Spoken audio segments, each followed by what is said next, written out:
Welcome everyone to Let's Rock. I'm your host Alex Lozano, and I am here with my friend Ron Harris, aka Bam Bam, the drummer for Idolize, which is a Billy Idol tribute band, American Witch, Rob Zombie, and then he has a really awesome cover band that he has also with his woman as side piece. So you can do with that what you want and stuff.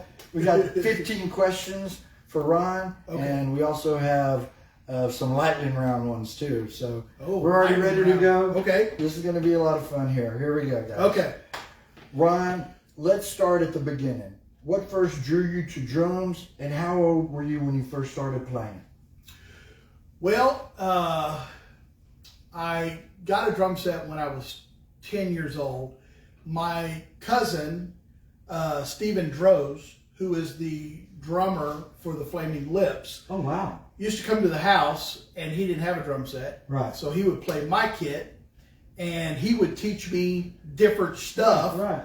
And so one thing led to another, and he showed me a lot of stuff, and I got pretty good pretty quick. And then did he give you that drum kit? No. Actually, my mom and dad bought it secondhand. Okay. And it was a no-name brand kit, and I loved it, man. I didn't have a whole lot growing up, but how old were you? I was 10. 10. Okay. Yeah, I didn't have a whole lot growing up, and I had this little record player, and I went to a thrift store and bought like 3 Beach Boy albums. Right. And one of the greatest songwriters ever. He just passed away, right? Brian Wilson. Brian Wilson, yeah. I wore the needle out, learning to play drums to the Beach Boys. So there you go. That's what taught me. That's a great answer, my friend. Question number 2 here. Number two. You're currently drumming for Side Piece, Idolize, which is a Billy Idol tribute band, and American Witch. How do you balance the different musical styles between these projects? Therapy.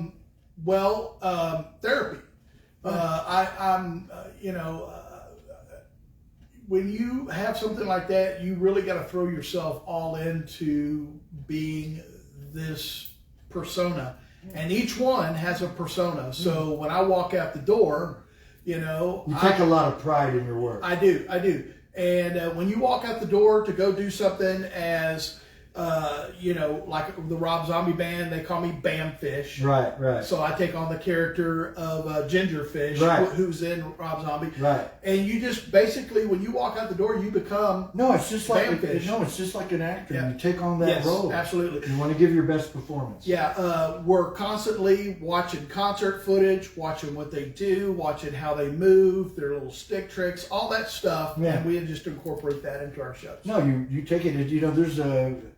You're basically doing the same thing. This is a local Beatle tribute band called the Fab Five. They dress up. They don't play. It's like you're listening to the Beatles, man. I mean, It's like they don't suck. Big shout out to those guys. Fab Five, right? Hey, absolutely, Fab Five. I've seen them many times. Yeah, they are phenomenal. I mean, and they go through when they got to America to before. Yes. I think they go to about 3 changes of clothes. They do. All right, here we go. Number 3, we're moving along just quick. Doing a deep dive with Ron Harris, a.k.a. Bam Bam. All right, here we go. Number 3. Tribute bands require capturing the essence of the original artist. How do you approach channeling the energy and sound of Billy Idol and Rob Zombie? Lots of research. Lots of R&D. You cannot successfully pull off a successful tribute band unless you do your research. A good friend of mine, Blue, who plays in Kiss, Alike, and a bunch of other tribute bands. Is he the drummer? No, he's the bass player. He's the Gene Simmons of there. Okay, I'm friends with, we used to be with him, Justin Benson. Right. So basically, Blue taught me that, you really have to do all your research if you on want these to play characters. right. If you want to be right and you want You want them to hire you back. Yeah. They won't hire you back if you don't play your part. And you got to do your research. So we, every member of the band, we research separately, we research together, and we watch a lot of concert footage. We watch a lot of interviews because a lot of mannerisms from those guys come from just them being themselves being in an interview. Right. So, you pick up on that. Yeah. Very interesting. So, and I believe that out of the two, Billy Idol is your newest one. Billy Idol's our newest one. We were looking for a tribute band that no one had done here in Houston yet. Sure. And so... I haven't seen a Billy Idol tribute band. Right. We do some Billy Idol songs in our cover band, side piece. Right. And so, and we always get asked requests for the Billy Idol tribute songs. Right. So we just decided, hey man, if they're going to request it and we're doing it justice, we're going to go ahead and see. And they have a big body of work, so you got a bunch of songs to go through, and they do. Yeah, we just, so that was her first concert. My lovely woman Kimberly, my military grade love of my life. That was your first concert, right?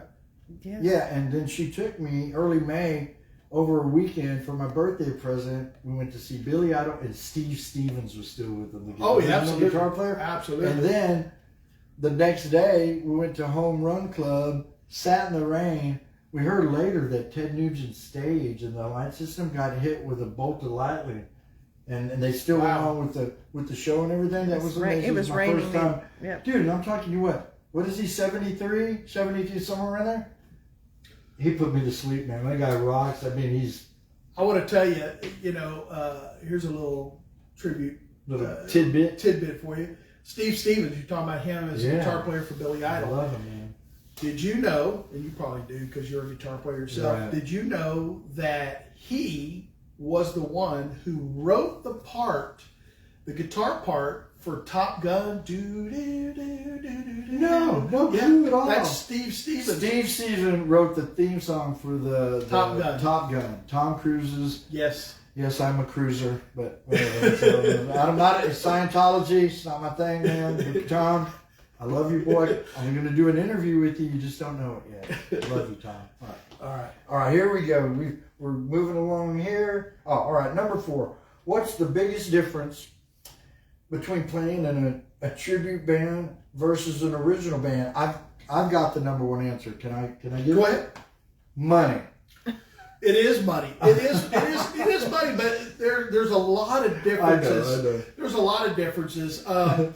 In a tribute band, it's a lot more work. Oh, it is.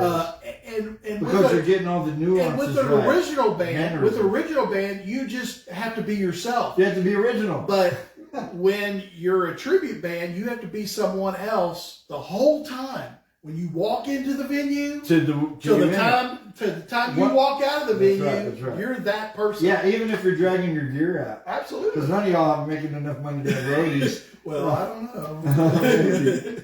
All right, that's a good answer. Okay. With side piece, you get to explore your own sound. How does that creative freedom influence your drumming? Interesting. You know what? As far as creative drumming goes, and this is the honest truth, I'm a ham and egg drummer at best. Meat and potatoes drummer at best. I used to, back when I was 19 years old. You could still a little slicky slick. I could drum with the best of them, but car wrecks, 2 broken ankles in 1990. Gunshot wounds. Gunshot to the hip. Arthritis. Yeah. I mean, everything else takes a toll. He is military grade. Yeah. We'll talk about that here in a little bit. But so that takes a toll on you. So you lose a little bit. But as long as I'm out there still hammering, I'm gonna still get out. This question, the next one just kind of lines up with that one. This is another good one. And probably not now, but back in your day, like you were talking about, to me, I always liken it to my Al Bundy days when I scored 4 touchdowns. You know how Al Bundy would always do that? You remember? Okay, here goes number 6. Do you have a signature move or trademark drumming style that fans recognize across all of your bands? Sort of. My drumming style is very groove oriented. It's so important. Some of the bands, like Gingerfish, Right. his is very fluid. Right. And it's very, sometimes he can be fluid while he remains very rigid behind the kit. Still feeling powerful. But I am more, I think I'm more, as I'm doing rolls and fills and things, I think I do a lot more finesse than anything else. And I concentrate more so on not, doing the 80s stick twirls and all that stuff, but Been there, done that. Doing tasty fills that complement the song, putting out good dynamics where you punch through and then pull back behind the vocals and all of that, along with doing tasty fills, and then you have to remain in the clock. Yeah. So because time is of the essence. You're moving along. Yeah, having a good clock is the most important thing. This kind of also runs into it because like I said, you play in two powerful tribute bands. Tribute bands often have to nail not just the sound, but the look and the stage presence. How important is that visual element to you? He pretty much just told us it's very, very important. Very important, yeah. So now, and everything intertwines. Look is great. I mean, I know some tribute bands out there. They get on stage with the same thing that they just washed their car in. Right. And I mean, if that's the look you're going for, that's okay for your tribute band, but that wouldn't work in ours. Right. The look, the sound. They all play off of each other. We have the same exact instruments that the band uses. We use the same effects, the same boards. We try to use the same stage show as much as these venues will allow us to do. Right. So right. And all of that kind of meshes together. That's a good answer.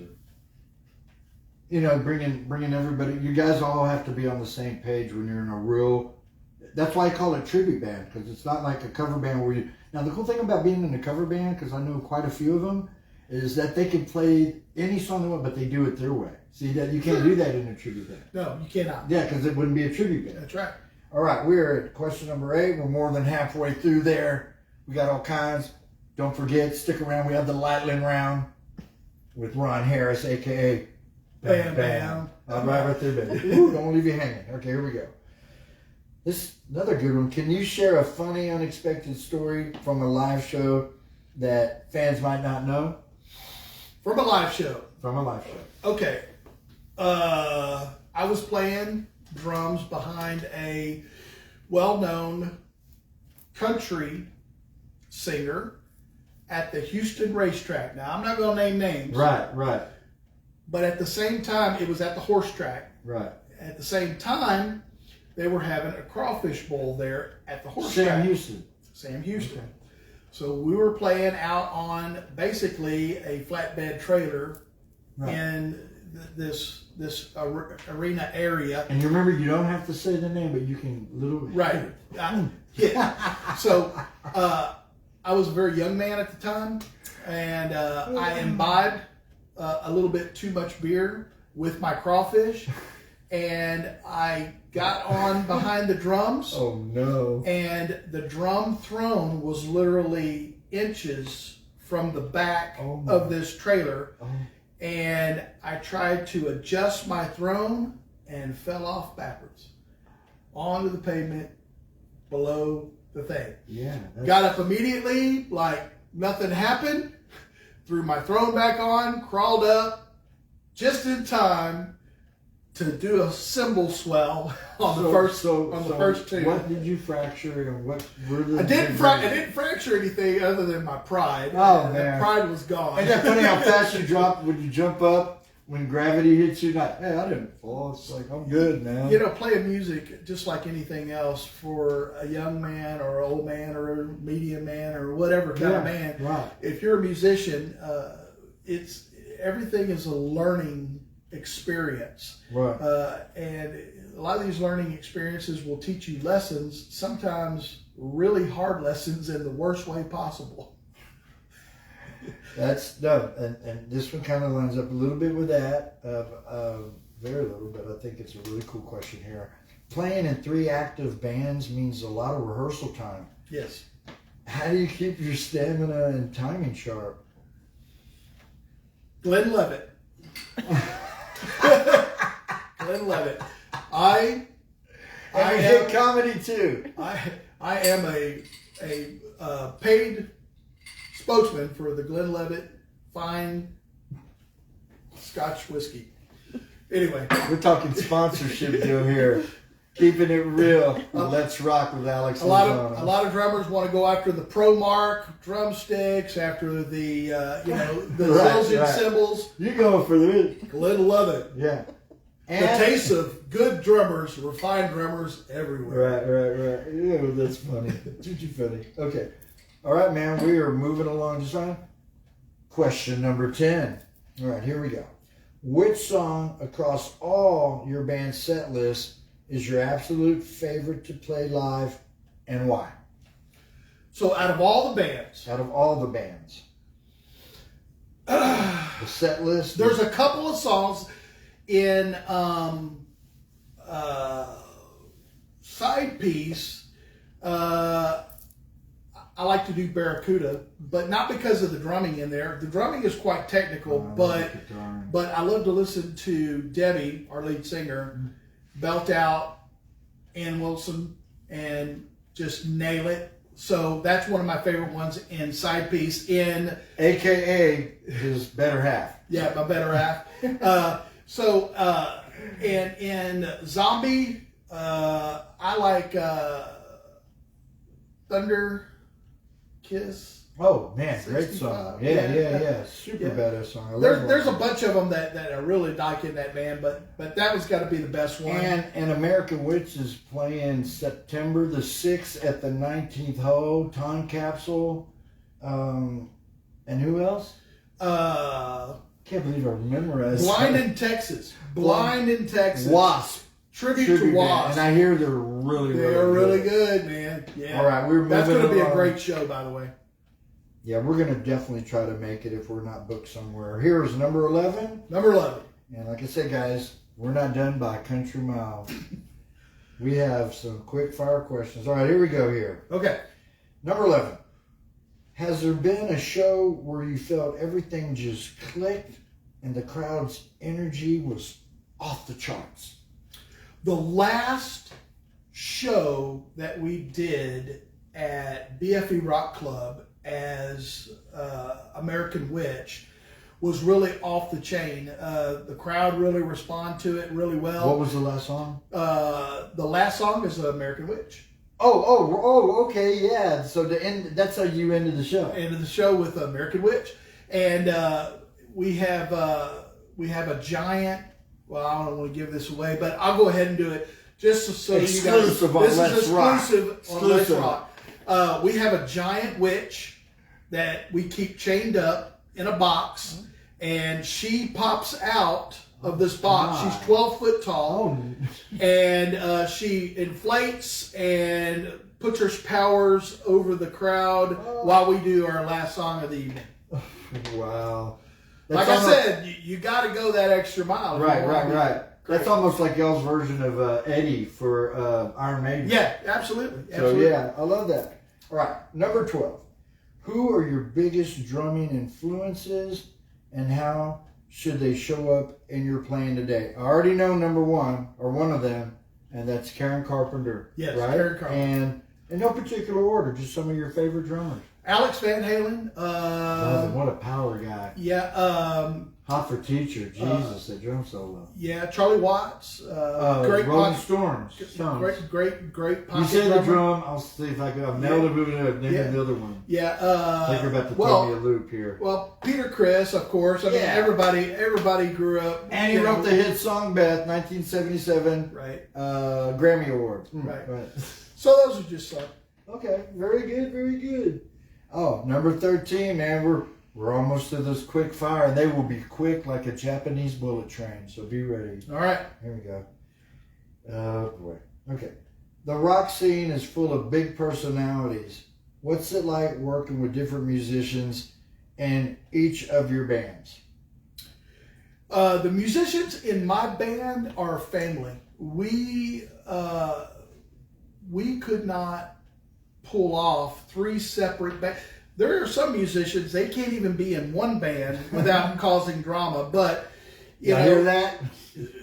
Keep the drama out, guys. So in order to pull this off with 3 separate bands going in 3 separate directions, you really have to be family. That means you got to listen to what they're saying to you, and you have to put yourself in their position and say, okay, well, my guitar player's wife is demanding that he go to Teddy Swims' concert with her, and so, you know, there's no rehearsal that night.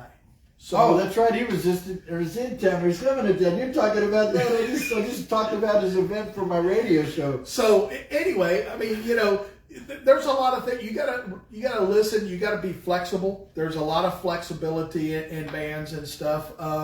Can't put too many, you know, harsh demands on each other. No. And you gotta really respect everybody's time. And literally, all of it starts with chemistry, and you're never going to know whether or not you have chemistry with the other members of your band until you make music. Right. Wow. You know what? That's a perfect segue into this one. So everybody knows me knows I'm looking for a drummer. And I am actively recruiting this guy. He's checked out some of my music, but we're just playing around with it. He's so busy. The good thing about playing with me is I'm probably going to play maybe 6 times over the next year. So, you know, I'm a busy guy. I got a bunch of stuff going on. But I got all this music in me. So this kind of feeds into that. So let me just kind of like make a row here. So number 14, looking ahead, do you have any dream projects, collaborations, or venues you'd love to perform at? Dream collaborations, homie. Dream collaborations. I will say that not so much as people that I really, really want to work with, but I'd like to run into people in the Houston music scene that really want to work with us, because we're nice people and we will work with anybody. However, there are powers that be in the music scene and the music community in Houston who, let's say, take a dim view of certain other musicians in the community for whatever reason. And they have no problem going out of their way to blacklist you or whatever. You guys know who you are. That's who he said that. I didn't. I said that. And people that do that kind of stuff, you know, I know who you are. You guys are full of shit, and you know, God loves you, but I don't. But yeah, keep going. Well, I mean, you know, we are still trying our best to get into some of the top. Now, I'm not going to name any names, but the top venues around here in Houston. We have sent one venue no less than 108 requests. Right. I've tried to talk to the person in person. I've tried to do everything. And all I can think of the whole time I'm doing this is that for some reason, they are resistant to, I mean, if anybody has ever come and seen one of our shows, they would know.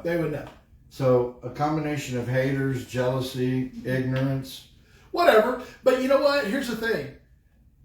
There's more than just Houston. There's Austin. There's Dallas. There's San Antonio. And guess what? Austin. We are tearing them apart there. And guess what? We're heading to Austin, and we're going to be speaking on behalf of all of your awesome bands. We got some cool venues. That's cool. And we're going to do that. You know, one thing I always tell people, and you either get it or you don't, but haters only strengthen my resolve.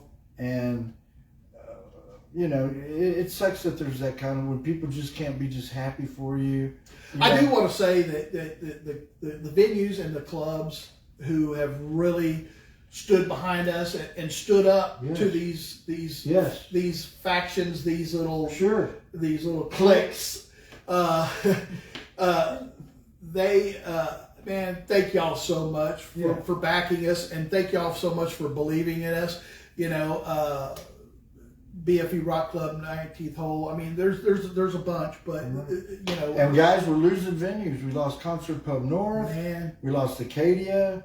But there's a whole bunch of other different places. All the world's a stage wherever you put it at. You know what the new live music venue around the country is now? And they would absolutely love you. And that are microbreweries. They got absolutely. Stages, they got a budget, and they got beer. Yeah. Lots of beer. We're side piece is going to be at Megaton Brewery. I mean, and stay tuned for our flyers. We put them out every time we have. That's the one that's in Kingwood or up around there. I know a guy.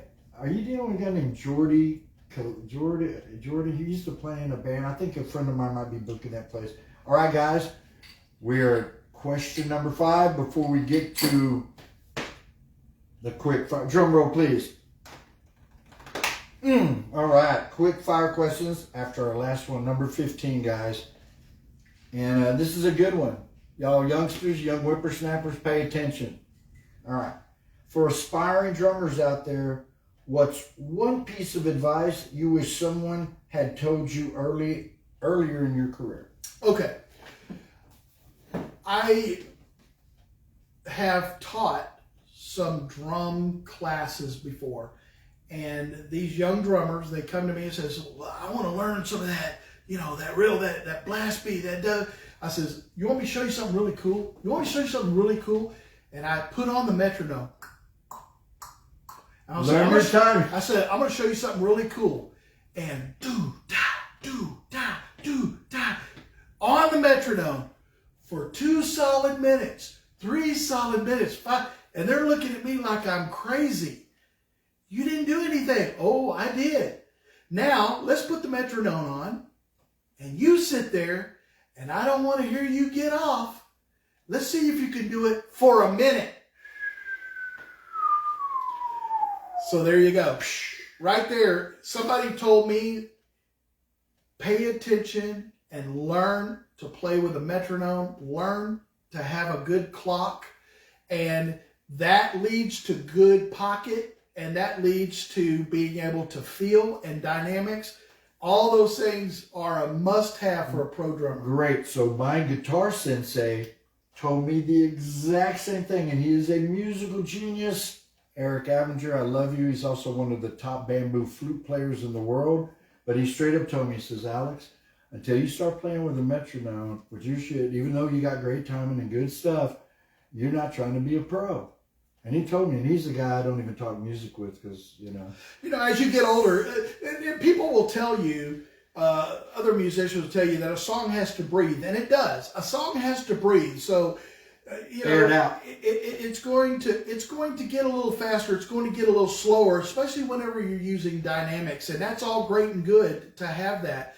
And a song does have to breathe, and there's a certain amount of breathing room in a song for you to deviate out of the pocket, so to speak.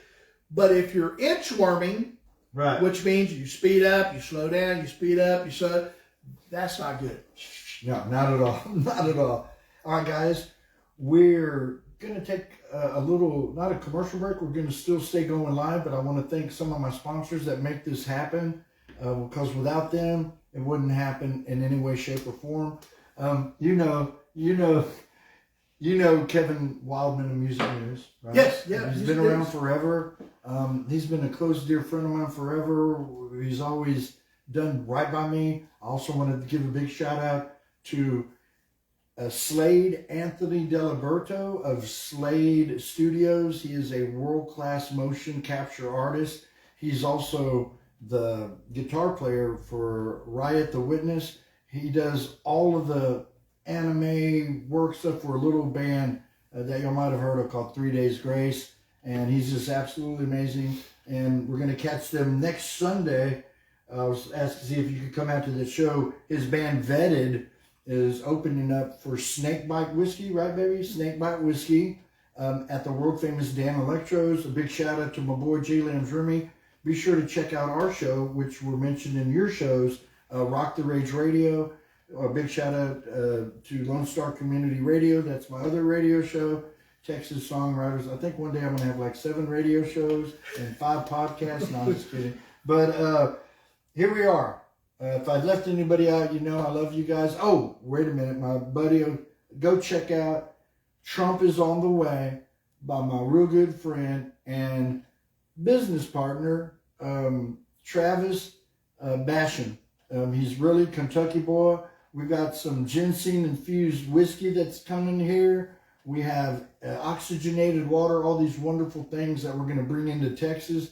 Thanks a lot for being you. He's an amazing country singer. I even told him to get an acoustic guitar, buy the book and everything, and he's straight up at it. So he's really taking it serious. Love you, Travis. Don't forget what we talked about, homie. All right, cool. All right, so one more. So here we go.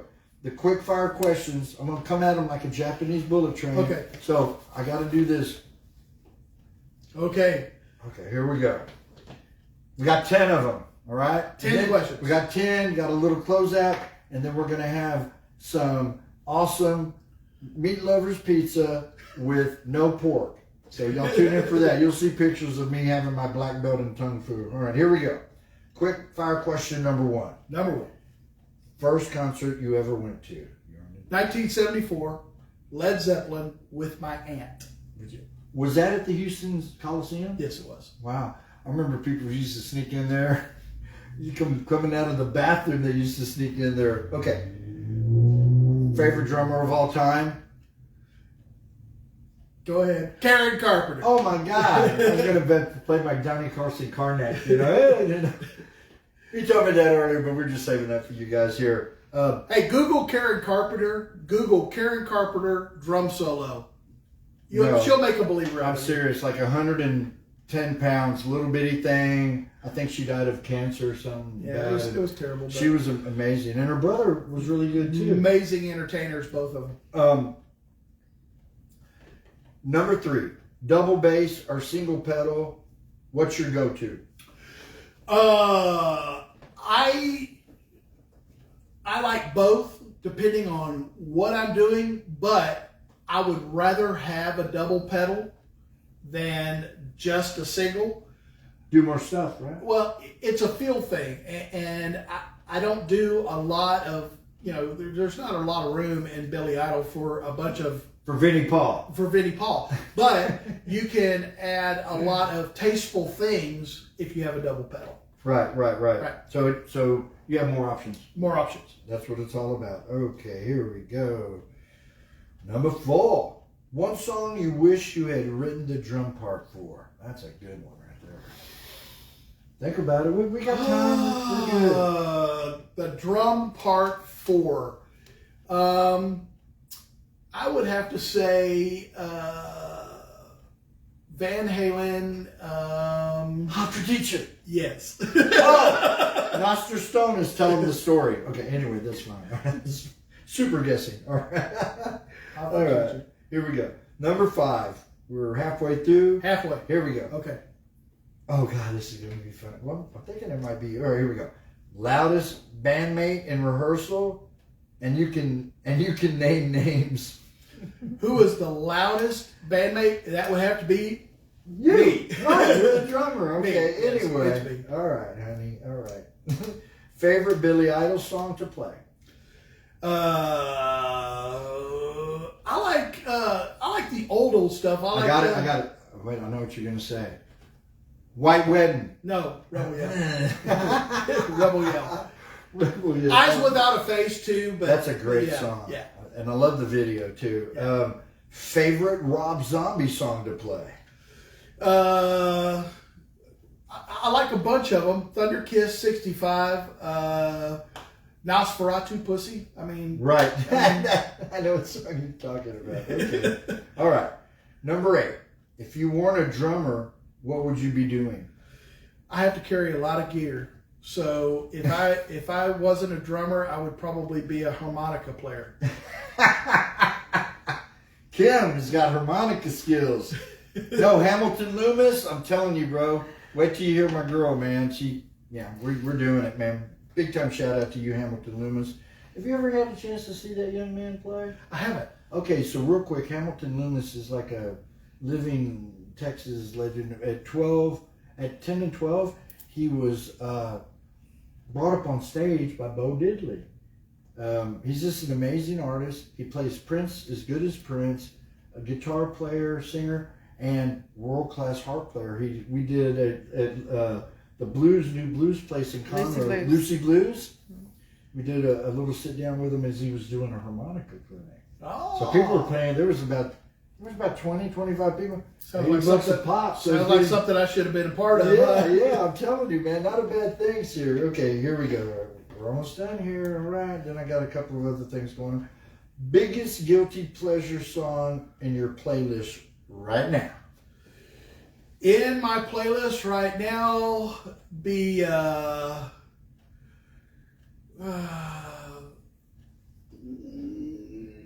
I would say Barracuda. Ooh.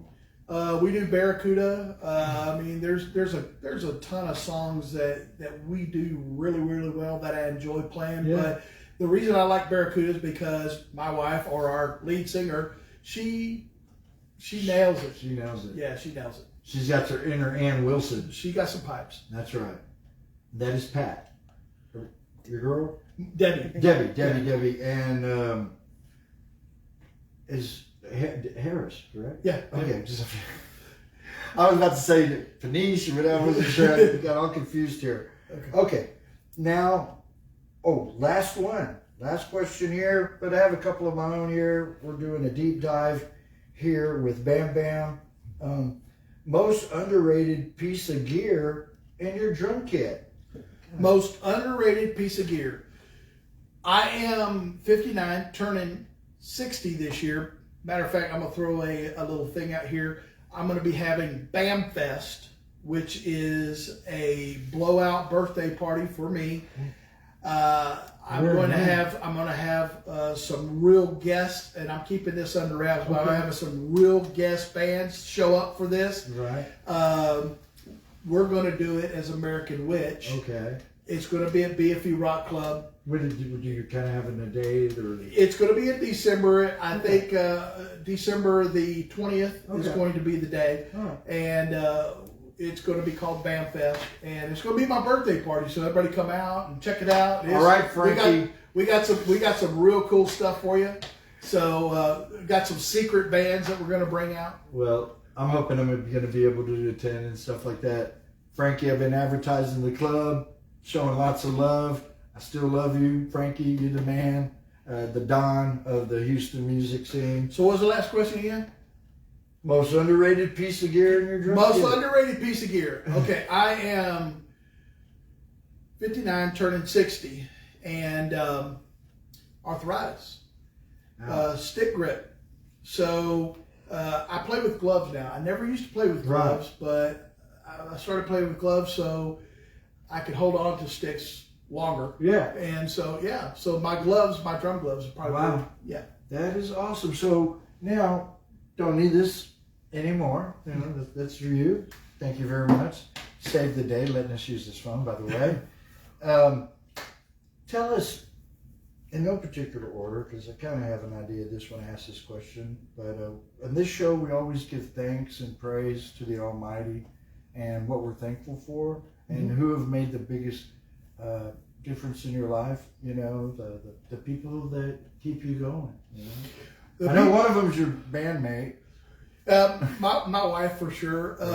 You know, she's my biggest fan. I'm hers, and that is. Y'all seem to have a lot of fun together. Yeah, it's we have a great time. She's also an adventure buddy, because when we're not playing, you know, music together, we're going scuba diving. We're going, you know, skydiving. We go do this, that, the other thing. I mean, whatever you do is an adventure. It's an adventure. So she's my adventure buddy.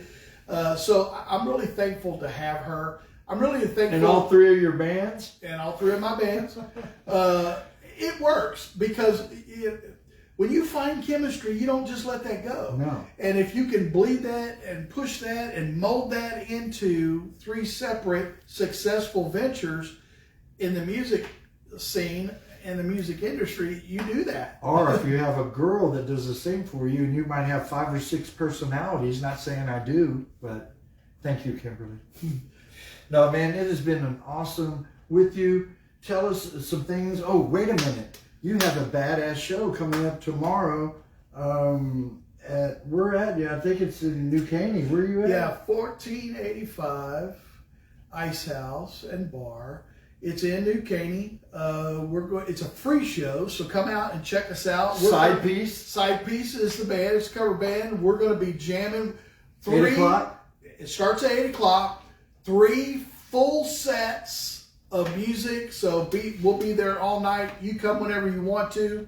We're going to have Ice Cold Beer, great song. Absolutely. Deb is a fantastic singer. She does Billy Idol, Rob Zombie, and with her Rob Zombie makeup on, I couldn't tell. I was like blown away. I was like, wow, y'all do the whole bit. Buddy, it's been awesome. Thank you so much for everything. Yeah. Real quick, I just want to let you know, guys, that we're going to Austin. Please say a prayer for us. It's our first time taking Let's Rock on the road. I want to give a shout out to you for doing this for me, Ron. Thank you. We talked about it for a few weeks. It's been so much fun. We're about to do a deep dive into some pizza here in just a bit. I'm going to be with Cole Steinfeld of the band Revolution. That's Kareem, Bobby Fikes and them when we get to Austin tomorrow, Saturday, about 2 o'clock. And then my friend who I haven't seen, who's like an EDM DJ legend, that is Gustavo Disco Perez. And then a brand new contact where we're going to be setting up some shows with you guys out when I let them know about all your bands. Cool. This gentleman's name is Victor Villalobos. I got it. Whoa. Don't say that 3 times real fast. He's like the king music. Got 2 venues. One is 183 and the other one is Anderson. He's been there for a long time. Yeah, he's been there for a long time. But we're going to be there. We're going to talk to you. And then Sunday, a big shout out to Justice with the hard rocking band. I call them Baby Pantera or Pantera Jr. They sound almost like it, but they still got their own vibe. And they have their own fest called Grimfest. They are Outlook Grim. So Justice, way to go. Can't wait to see you guys. As usual, as always, making the music matter. And never forget to tune in, turn it up, and let's rock. All right, brother. Thank you, pal. You bet. Bam Bam's out.